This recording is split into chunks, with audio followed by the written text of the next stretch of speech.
Bismillahirrahmanirrahim. Assalamualaikum warahmatullahi wabarakatuh. Kami dari kelompok 7 akan mempresentasikan hasil diskusi kami tentang hasil kalitik, hasil kasilang, dan proyeksi fotor. Kelompok 7 yakni yang beranggotakan Muhammad Alfian, Nabila Karima Askan, dan Dwi Larasati. Nah, materi yang pertama yaitu hasil kalitik. Yang pertama adalah pengertian dari hasil kalitik. Dua operasi pada vektor, penjumlahan dan perkalian skalar, maka akan menghasilkan vektor, tetapi berbeda dengan hasil kali titik. Pada hasil kali titik, kita akan menghasilkan skalar, bukan menghasilkan vektor. Maka dari itu, hasil kali titik sering disebut juga sebagai hasil kali skalar. Lalu yang kedua, konsep dasar hasil kali titik. Yang pertama adalah vektor U dikali vektor V sama dengan panjang vektor V dikali panjang vektor U dikali cos theta. Cos theta adalah sudut yang dibentuk di antara dua vektor U dan V, di mana jika U tidak sama dengan 0 dan jika V tidak sama dengan 0, maka berlaku konsep ini. Tapi jika U atau V-nya salah satunya sama dengan 0, maka vektor U dikali vektor V sama dengan 0. Yang kedua adalah dengan bantuan aturan kosinus kita peroleh persamaan ini. Persamaan ini adalah persamaan yang dasar ini kan. Nah, ini kita sama dengan setengah dikali panjang vektor U kuadrat ditambah panjang vektor V kuadrat dikurang vektor V dikurangi vektor U dikuadratkan. Nah, ini kita dapat persamaannya dari sini dengan aturan kosinus. Lalu kita substitusikan, maka akan menghasilkan persamaannya adalah panjang vektor U dikali panjang vektor V dikali cos theta sama dengan U1 dikali V1 ditambah U2 dikali V2 ditambah U3 dikali V3. Nah, yang selanjutnya teorema sudut di antara dua vektor. Jadi sudut yang dibentuk di antara vektor U dan vektor V adalah cos theta. Nah, cos theta ini bisa dicari dengan rumus vektor U dikali vektor V dibagi panjang vektor U-nya dikali panjang vektor V-nya. Nah, yang selanjutnya adalah sifat-sifat hasil kali titik. Nah, misalkan U, V, dan W adalah vektor di ruang 3 atau dimensi 2 dan dimensi 3, dan K adalah bilangan skalar, maka V dikali V, vektor V dikali V adalah vektor panjang vektor V kuadrat. Ini bisa dibuktikan dengan karena vektor V berhimpit dengan vektor V itu sendiri, maka sudut yang dibentuk adalah 0 derajat. Nah, cos 0 itu adalah sama dengan 1. Bilangan berapapun yang dikali bilangan 1 adalah hasilnya bilangan itu sendiri, maka panjang vektor V kuadrat dikali 1 sama dengan V kuadrat. Lalu sifat yang kedua adalah jika U dan V adalah vektor-vektor tak 0 dan theta adalah sudut di antara kedua vektor tersebut, maka theta akan membentuk sudut lancip jika dan hanya jika vektor U dikali vektor V lebih besar daripada sama dengan 0. Sudut theta akan membentuk sudut tumpul jika dan hanya jika U dan kali V kurang dari sama dengan 0.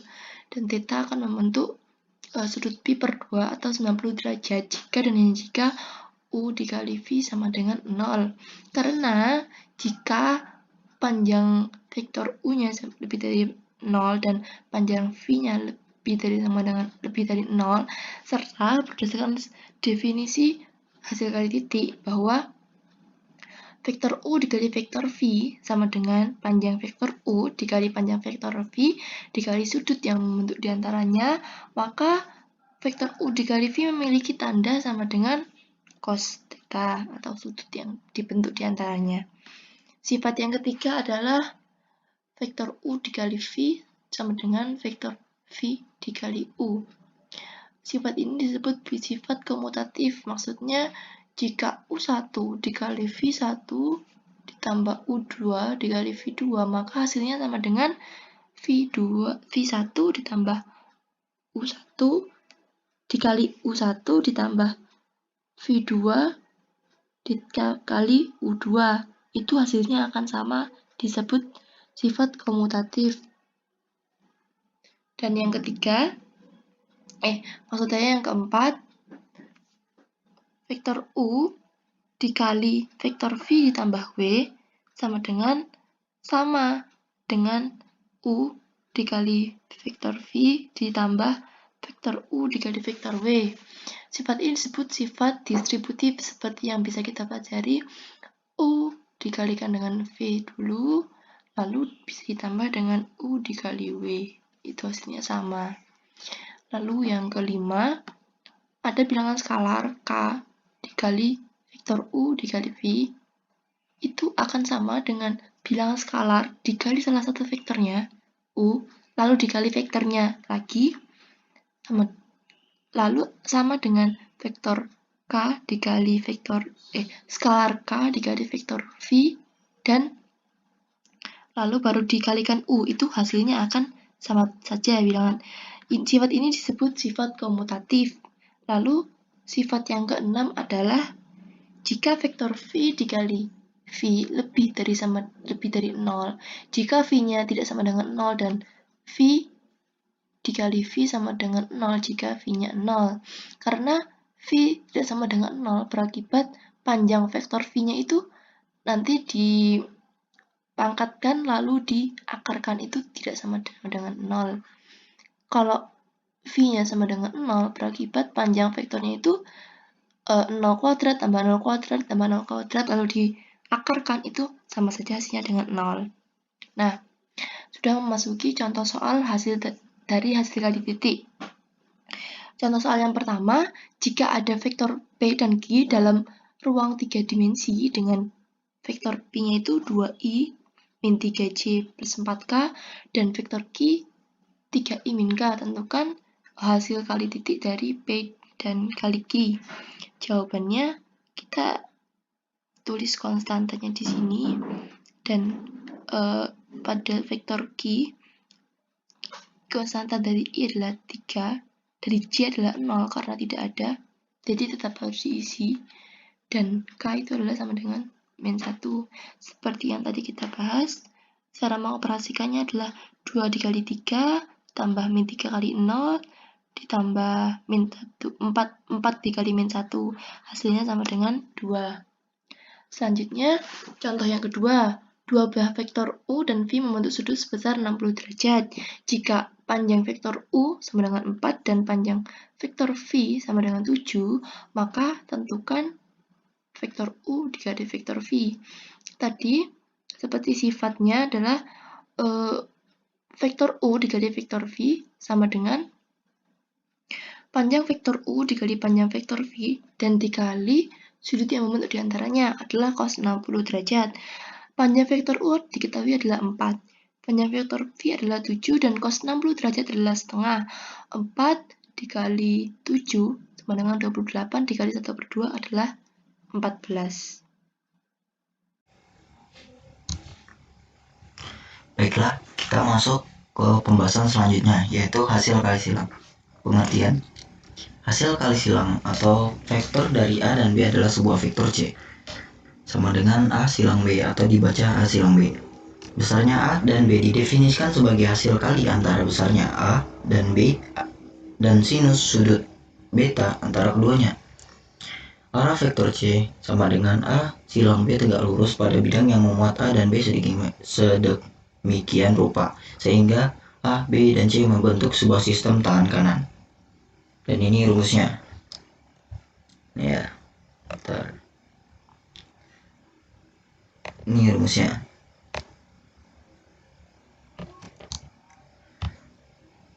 Ini lewat sama aja. Terus di dalam perkalian silang ini terdapat 7 hukum atau 7 sifat. Yang pertama yaitu hukum komutatif pada perkalian silang tidak berlaku. Ini. Jadi A silang B sama dengan min B silang A. Terus yang kedua, A silang dalam kurung B plus C sama dengan A silang B plus A silang C. Hukum atau dinamakan hukum distributif.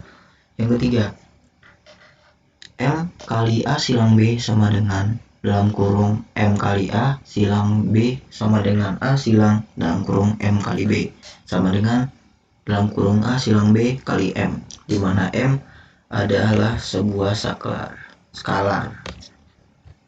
Yang keempat yaitu adalah I silang I sama dengan J silang J sama dengan K silang K sama dengan 0. I silang J sama dengan K, J silang K sama dengan I, K silang I sama dengan J.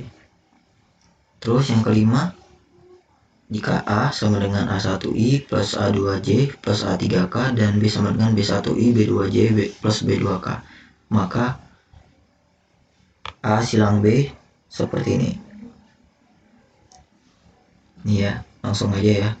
Terus yang keenam, besarnya A silang B sama dengan luas jajaran genjang dengan sisi-sisi A dan B. Terus yang terakhir, jika A silang B sama dengan 0, A beserta B bukanlah vektor 0, maka A dan B sejajar. Jadi 7 sifat ini kita akan buktikan. Kita mulai dari yang pertama, yaitu pembuktian. Yang pertama, kita buktikan bahwa A silang B sama dengan min B silang A. Untuk membuktikan kita harus memperhatikan gambar berikut. Jadi kita perhatikan gambarnya ini ya. C sama dengan A silang B, dan ini rumusnya A silang B sin beta. Ini ada garis A dan ini ada garis B, dan ini merupakan garis C atau hasil dari A silang B. Jadi arah vektor sebenarnya rupa A, B, dan C membentuk sebuah sistem tangan kanan. Terus kita perhatikan yang ini, yang gambar kedua atau gambar B. A dan B, dan ini hasilnya yaitu D. Arah vektor D semua sistem tangan kanan sama. Terus dari uraian di atas, D besarnya sama dengan C. Namun dilihat dari gambar A dan B, C dan juga D ini berlawanan. Kalau C ini ke atas, sedangkan yang D ini ke bawah. Jadi C sama dengan min D atau A kali B sama dengan min B silang A. Jadi hukum komutatif tak berlaku pada hasil kali silang. Selanjutnya yang kedua, ini pembuktiannya sangat panjang ya. Ntar kita jelasin sedikit-sedikit saja. Jadi kita buktikan bahwa A silang dalam kurung B plus C sama dengan A silang B plus A silang C. Ini persamaan ya. Jadi kita uraian kayak yang tadi. Kita masukkan A 2I plus A2J plus A2K kali B sama, kita masukkan juga seperti itu.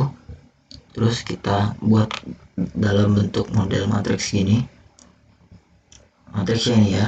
Terus kita masukkan pakai operasi baris elementer sampai kita temukan hasilnya. Kita lanjut sampai ke bawah, dan ini hasilnya ya. Ini apa persamaannya. Terus kita temukan ini hasilnya, terbukti. Ini ya, ini pembuktiannya menggunakan operasi baris elementer yang udah kita pelajarin kemarin. Lanjut aja. Yang ketiga, kita buktikan bahwa M dalam kurung A silang B sama dengan M kali A silang B sama dengan A silang M kali B sama dengan dalam kurung A silang B kali M, di mana M adalah sebuah skalar. Kita buktikan ya, M dalam kurung A silang kali dalam kurung A silang B sama dengan M kali A kali B. Jadi M kali dalam kurung A silang B ini jadi seperti ini. Ini terus kita mendapatkan rumus bahwa ini lanjutannya dari yang di atas ya, sama aja. Terus kita menemukan bahwa M kali A itu sama dengan B.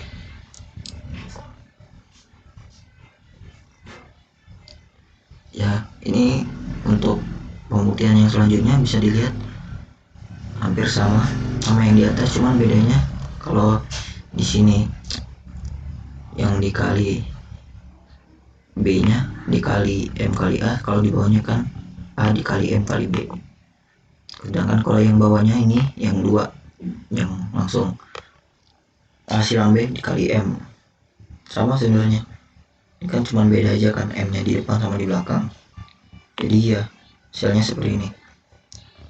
Jadi terbukti ya untuk poin 3. Kita lanjut ke poin yang keempat, yang membuktikan bahwa yang pertama yaitu I silang I sama dengan J silang J sama dengan K silang K sama dengan 0. Kita buktikan pertama dulu ya ini. Jadi kita langsung aja pembahasan, masuk I silang I silang I sin 0. Kan ini I nya anggap aja, kita anggap 1, ininya 1, dan juga sin 0 kan 0, jadi hasilnya 0. Begitu juga sama yang lain. Jadi untuk yang pertama ini kan udah terbukti ya. Terus yang kedua, kita maksud yang tadi, yang satunya ya, yang persamaan yang ini, yang dimana I silang J sama dengan K, J silang K sama dengan I, K silang I sama dengan J. Ini jadi ini kita mengambil ini sin 90. Kenapa kita mengambil sin 90? Karena I silang J itu tegak lurus dengan bidang yang memuat I dan J, dalam hal ini adalah K. Kan ini kan ini ya, kita anggap aja ini seperti yang tadi gambar yang di awal ini ya, yang mana ya, ini anggap aja ini adalah I dan ini adalah J, sedangkan garis ini adalah K. Itu ya, ngerti ya mengapa kok tadi sudutnya sin 90? Karena ini tegak lurus sama yang ini. Oke.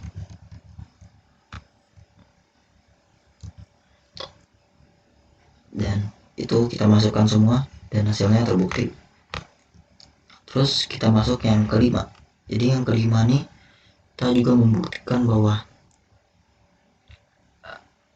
ini dan ini ada 2 juga ya yang mau dibuktikan.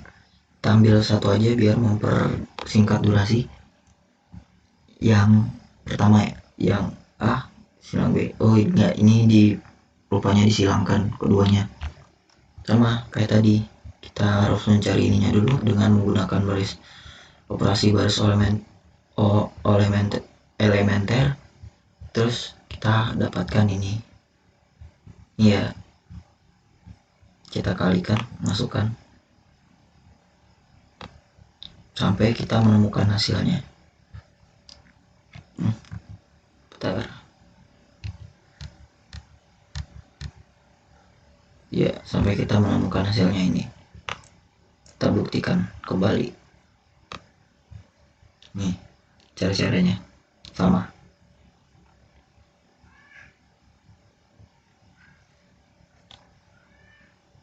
Iya, mengapa kok di sini ada 0, di sini ada 0 nih? Diketahui bahwa I silang I sama dengan J silang J sama dengan K silang K sama dengan 0. Dan ini kenapa 1? Karena ada di sini semua penjelasannya. Ini ya, bisa dipahami.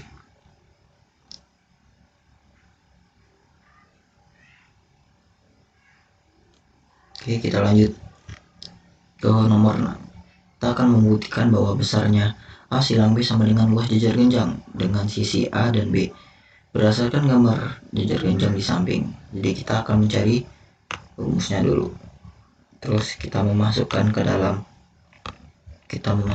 dalam persamaan yang tadi, yang awal. Bentar ya, kita menemukan rumusnya. Jadi H di sini ini ya, hasil perpotongan juga ya. Jadi besarnya A silang B sama dengan luas dengan sisi-sisi A dan B. Terus yang ketujuh, kita akan membuktikan bahwa A kali B sama dengan 0 dan A dan B bukanlah vektor 0, maka A dan B sejajar. Nih, A dengan B adalah 0 kayak tadi. Ini terus sin beta X sama dengan 0. Jadi sin betanya adalah 0. Berarti dapat diketahui bahwa sinnya itu kan, kalau misalnya sin yang hasilnya 0 itu adalah 0 atau 180. Jadi karena 0 atau 180 itu sejajar, maka A dan B sejajar. Berarti ini terbukti ya.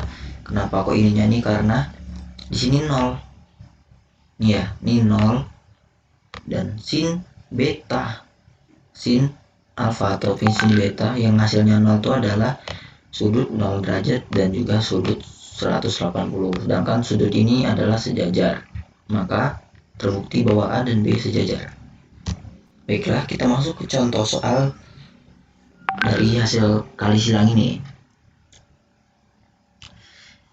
Jika A 2I 3J min 3J plus K dan B min J plus 2K, maka 3A skalar B sama dengan ini ya. Jadi kita disuruh mencari nih hasil kali silang A dan B, terus yang A nya kita kali 3. Oke, kita masuk ke dalam pembahasan. Kan kita tahu bahwa operasi atau sifat yang pernah kita belajar dulu ya waktu SMA ya, seperti ini ya kalau ada bilangan skalarnya. Jadi kita harus mencari ini dulu, A dan B nya, yaitu ini ya, kita menggunakan operasi baris elementer yang udah kita ketahui. Kita pakai I, misalnya kita pakai I berarti yang diambil ini ya, bener ya. Terus kita mencari J, berarti kita yang ambil 2 0 dan juga 1 2, ini ya, bener ya. Terus yang K yang diambil 2 min 3 0 min 1 gitu ya. Terus kita dapatkan hasilnya ini. Terus setelah dapatkan hasil ini, terus kita masukkan ke dalam rumus awal yang ditanya. Jadi 3A dikali B, 3A silang B sama dengan 3 dalam kurung A silang B sama dengan ini, kita kalikan ya, gitu ya. Terus kita dapat hasilnya. Baiklah, sekian dari materi saya, yaitu hasil perkalian silang akan dilanjutkan oleh teman saya yang lain untuk materi selanjutnya. Terima kasih. Baiklah, kita lanjutkan materi kita yang terakhir, yaitu proyeksi. Bisa kita lihat bahwa pengertian proyeksi itu sendiri sederhananya adalah ilmu yang mempelajari tentang cara pandang objek dimensi 3 dalam dimensi 2 gitu.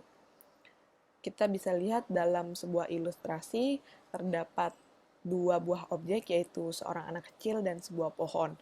Proyeksi itu sendiri memiliki sebuah unsur, 3 unsur, yaitu bidang proyeksi itu sendiri, yang di sini kita lihat bidang proyeksinya adalah tanah, objek itu sendiri yaitu anaknya dan sebuah pohon, dan hasil proyeksi. Hasil proyeksi di sini berupa bayangan yang dihasilkan oleh kedua objek tersebut. Nah, terdapat juga garis pembuat proyeksi yang menghasilkan sebuah sudut tertentu. Gitu. Karena sebelumnya kita udah mempelajari tentang vektor, kita sekarang mempelajari tentang proyeksi vektor. Nah, kita bisa lihat pengertiannya mirip-mirip, yaitu bayangan dari suatu objek pada garis atau bidang. Nah, tetapi yang membedakan adalah objeknya. Di sini objeknya yang diproyeksikan bisa sebuah panjang vektor atau vektor itu sendiri. Sebenarnya proyeksi vektor itu banyak macamnya, ada proyeksi ortogonal, miring, aksenometri, dan perspektif. Namun yang kita akan pelajari pada hari ini adalah proyeksi ortogonal. Karena proyeksi ortogonal itu yang bisa dihitung karena dia tegak lurus, sedangkan proyeksi miring dia tidak tegak lurus. Sedangkan kedua buah proyeksi terakhir itu biasa dipelajari dalam bidang seni rupa.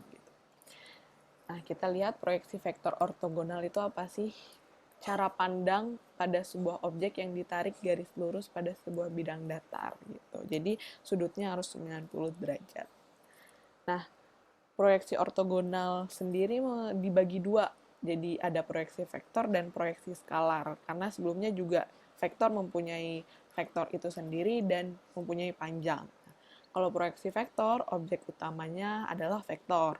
Kalau proyeksi skalar, objeknya adalah panjang vektor. Nah, biasa disebut juga dengan proyeksi panjang gitu. Kita lihat yang pertama proyeksi vektor. Proyeksi vektor ortogonal itu bisa dilihat. Jadi di sini ada dua vektor ya, ada vektor A dan vektor B. Kalau misalnya proyeksi vektor A pada vektor B, berarti bidang proyeksinya adalah B. Sedangkan kalau misalnya proyeksi B pada A, berarti bidang proyeksinya adalah si A. Nah, proyeksi ini menghasilkan vektor baru yang bernama vektor C. Kita misalkan vektor C. Rumus untuk mencari proyeksi vektor ortogonal sebagai berikut. Begitu.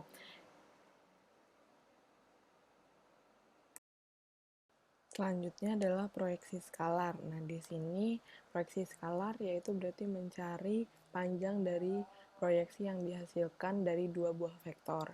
Di sini sama, bisa dari A terhadap B atau B terhadap A. Perlu kita lihat di sini yang di bawah berarti adalah bidang proyeksinya. Jadi kalau misalnya bidang proyeksinya B, yang di bawah itu adalah B. Sedangkan bidang proyeksinya A yang di bawah atau yang menjadi penyebutnya adalah bidang vektor A gitu. Ini adalah rumus untuk mendapatkan cara untuk mendapatkan rumus tersebut yang bisa dibaca sendiri. Dan kita langsung masuk ke contoh soal.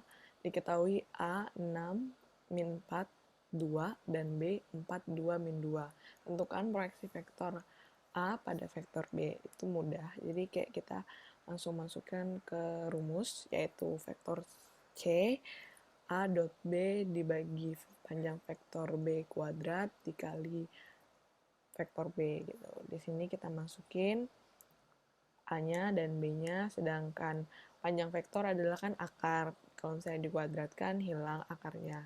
Terus di sini juga dikali dengan vektor B gitu. Karena A terhadap B. Kita lihat 6 dikali 4 min 4 dikali 2 ditambah 2 dikali min 2. Penyebutnya kita kuadratkan setiap elemennya, 4 kuadrat ditambah 2 kuadrat ditambah min 2 kuadrat. Hasilnya adalah 12 dibagi 24 yaitu setengah, dan kita kalikan kepada vektornya 4, 2, dan min 2. Jadi hasil proyeksi vektor A terhadap vektor B, yaitu vektor C adalah 2, 1, dan min 1. Begitu. Sekian dari saya. Mohon maaf apabila banyak kekurangan. Materinya bisa dilihat di slide PowerPoint-nya. Terima kasih. Wassalamualaikum warahmatullahi wabarakatuh.